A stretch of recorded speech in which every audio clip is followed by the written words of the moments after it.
Hi friends, welcome to my channel మన ఇంటి హరివిల్లు. మీరు కనుక మన ఛానల్ ఫస్ట్ టైం చూసినట్లయితే తప్పకుండా సబ్స్క్రైబ్ చేసుకోండి. ఈ వీడియో మీకు నచ్చినట్లయితే లైక్ చేయండి, షేర్ చేయండి. ఇక మనం వీడియోలోకి వెళ్దామా. ఈరోజు మనం చేయబోయే రెసిపీ చింతకాయ పులిహోర అండి. దీనికి కావాల్సిన ఐటమ్స్ చూద్దాం. చింతకాయ పేస్ట్ అండి. ఇది చింతకాయలు, పసుపు, ఉప్పు కలిపి చేసిన పేస్ట్ ఒక కప్పు తీసుకున్నామండి. పచ్చిశనగపప్పు ఒక 2 స్పూన్లు, పల్లీలు ఒక 2 స్పూన్లు, పోపు దినుసులు ఒక 2 స్పూన్లు, పసుపు, కరివేపాకు, సాల్ట్ తగినంత, కొంచెం ఇంగువ, ఆయిల్ కావాలండి. ఇప్పుడు ఎలా చేయాలో చూద్దాం. ముందుగా స్టవ్ వెలిగించి బాండి పెట్టి 4 స్పూన్లు ఆయిల్ వేసానండి. ఇప్పుడు పోపు దినుసులు వేసుకుందాం. పచ్చిశనగపప్పు,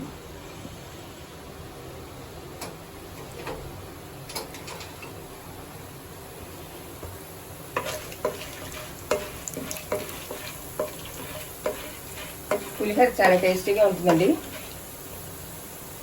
పల్లీలు వేసుకుందాం.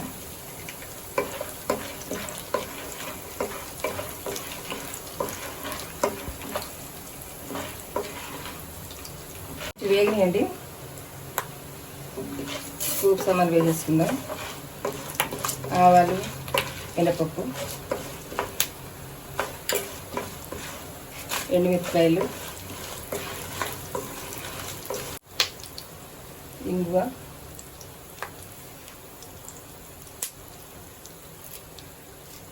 కరివేపాకు.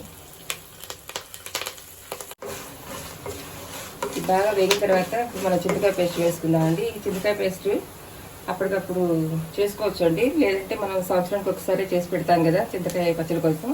ఆ పేస్ట్ అయినా వేసుకోవచ్చు. ఒక పెద్ద నిమ్మకాయ సైజ్ అంత వేసాను. 1/2 కేజీ బియ్యానికి సరిపోతుందండి ఇది.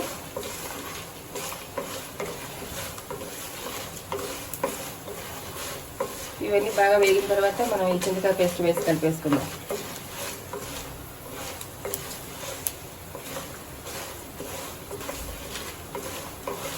వేగియండి.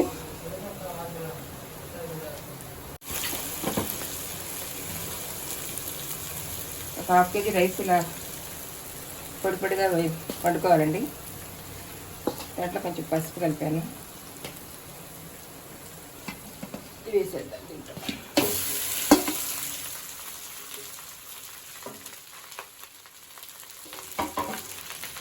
బాగా కలిసే వరకు కలపాలండి. సాల్ట్ ఆల్రెడీ మన చింతకాయ పేస్ట్లో ఉంది కాబట్టి చూసి వేసుకోవాలి.